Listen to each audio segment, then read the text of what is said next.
the Most Venerable Bhikshu, Dr. Jnanapurnika, please.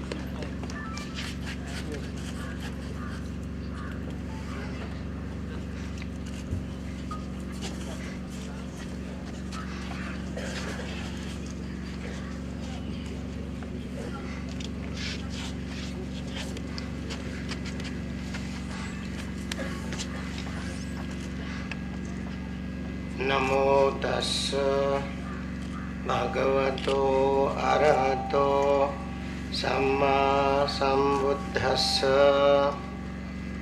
First of all, I would like to ask forgiveness from all the participants here, because today my nose doesn't permit me to speak clearly, because my nose is already blocked.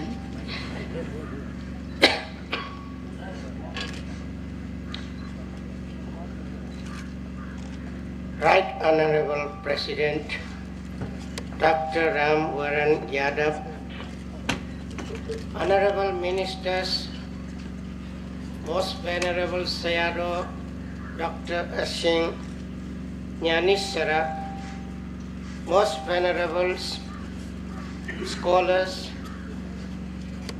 Honorable guests, and ladies and gentlemen.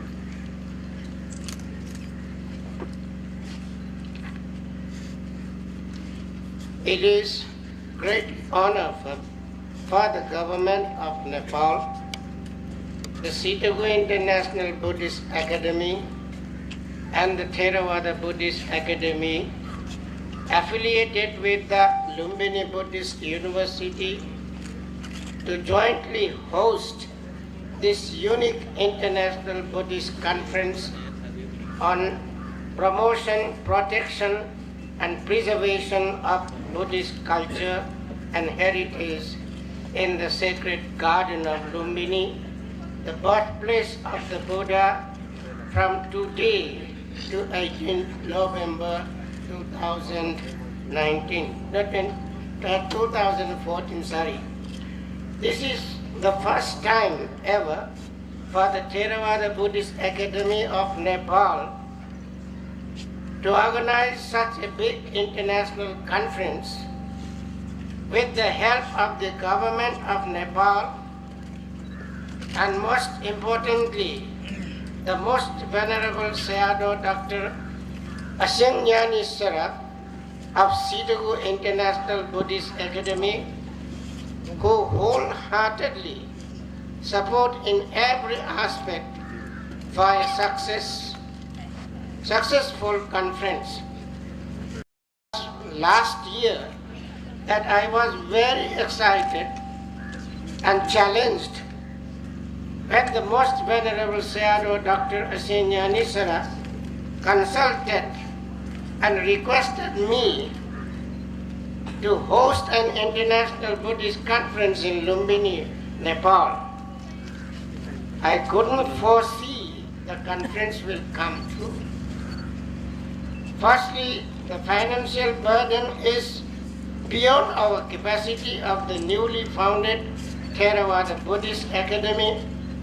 Secondly, it is not easy task at all to organize an international conference in this sacred garden, a Buddhist pilgrimage site yet located in a remote place for all modern conference amenities. Therefore, it was a truly challenging task for the host bodies to bridge seamlessly the peaceful pilgrimage ambience of the sacred Lumbini garden, yet convince over 400 scholars and honorable guests to discuss directly about promotion, protection, and preservation of Buddhist culture and heritage. In other words, we are gathering here in harmony to seriously discuss about how we get around to promote, protect, and preserve the very Lumbini precious Buddhist heritage that our ancestors and left as a legacy for all of us. It has always been at the top of my agenda to promote, protect and preserve this first holy pilgrimage site of Lumbini and strengthen Buddhism and Buddhist communities in Nepal and the world as a whole. When the most venerable Sayadaw Dr. Asin Gyaneshwara initiated the idea of the International Buddhist Conference and fully supported me to bring this conference together, this is a truly dream comes true. And what could be more effective in pursuing this goal than bringing the International Congress of this learned society dedicated to promoting, protecting and preserving of the sacred Lumbini here in Lumbini itself. I sincerely thank the government of Nepal and the Sitagu International Buddhist Academy for having entrusted the Theravada Buddhist Academy of Nepal, Lumbini Buddhist University, with this huge responsibility. I am very grateful for your acceptance in attending the conference and to be a part of successful celebration. I could not imagine this conference happen without your full support and keen interest. I do hope that with our cooperation, creativity and compassion, we could come out with solid resolutions on how do we promote, protect and preserve our Buddhist culture and heritage in a more efficient, peaceful and long-lasting way.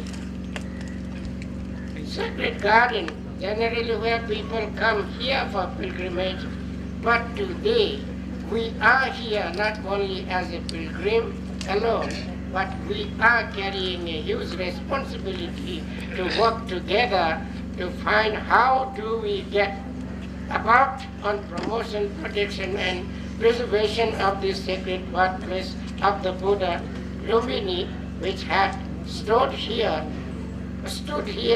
over 2,500 years as the most sacred site for Buddhists around the world.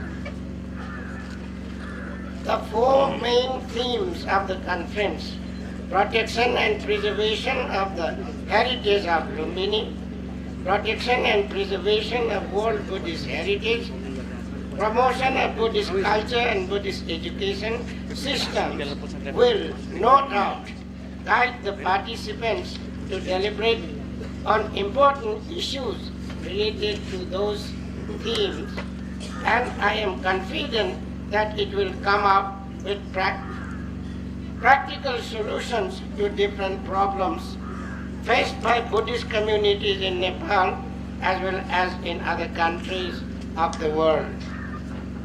The conference certainly is a platform where renowned scholars, spiritual leaders, prominent followers of the Buddha's teachings, students and researchers will be honestly engaged in its proceedings. I would like to shed some light on the historical development and events of Theravada Buddhism in ancient, medieval and modern Nepal. Lichavi period is considered to be the golden age for dissemination of the Buddhist teaching in Nepal.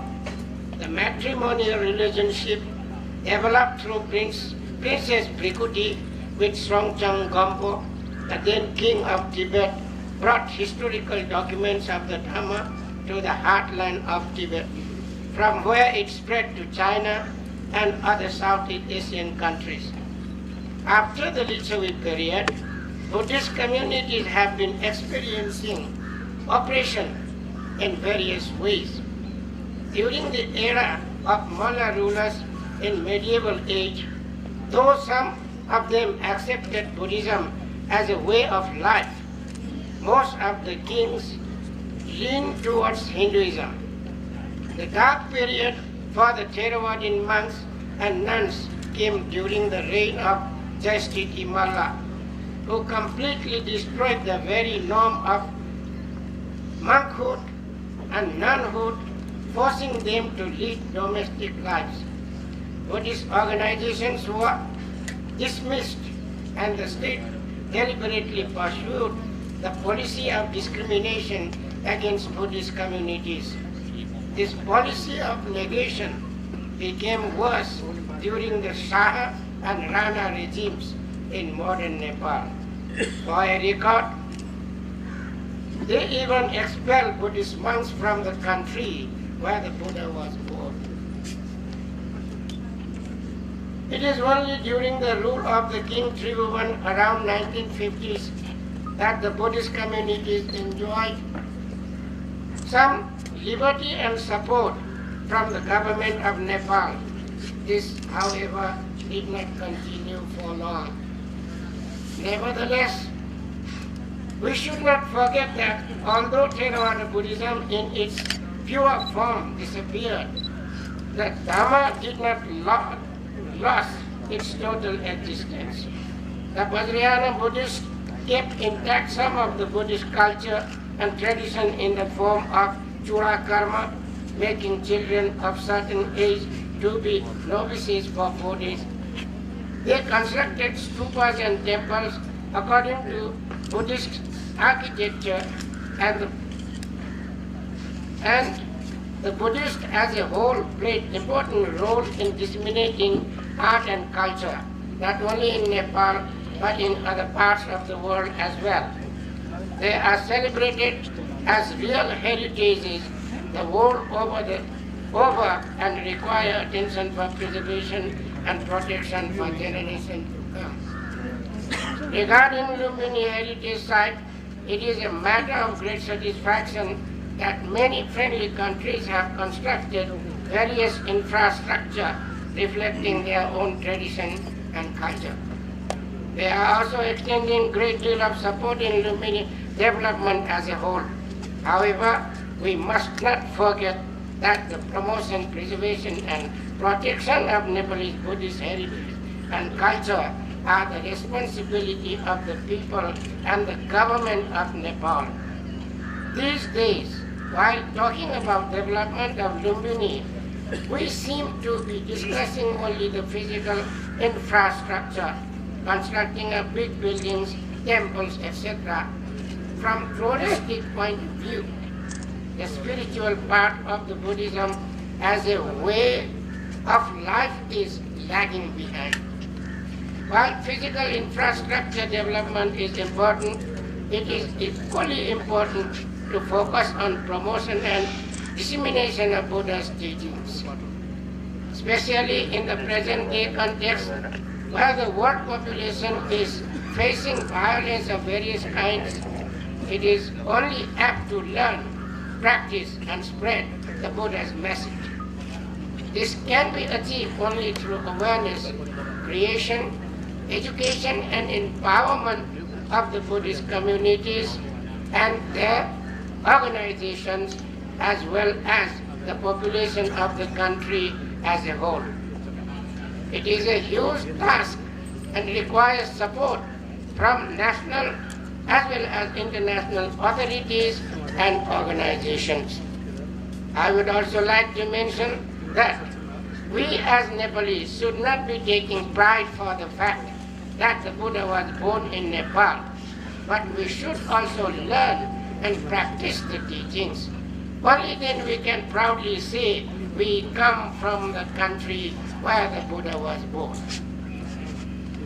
Therefore, it is the responsibility of the people and the government of Nepal to work together towards preservation and protection of Buddhist culture and heritage. This is a historic conference where about 400 persons from more than 30 countries with various expertise are gathering to discuss and deliberate on the very important issues as indicated in the main themes of the conference for the first time in Nepal.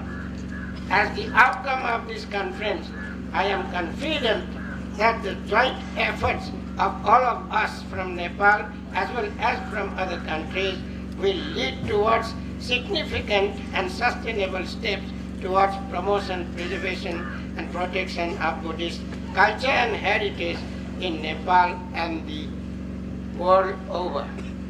Finally, I would like to express my gratitude to the members of the planning committee of this conference who tirelessly assisted me for many months continuously to bring this conference to success. I welcome all delegates and participants in this very sacred garden of Lumbini, where the Buddha was born here to show the noble path and noble practice to us. My staff and volunteers are at your service to help your staying here in Lumbini, a memorable, knowledgeable, and peaceful. Once again, welcome you and wish you all a successful celebration. Welcome, welcome, welcome. Swagatam, swagatam, swagatam. Lasakus, lasakus, lasakus.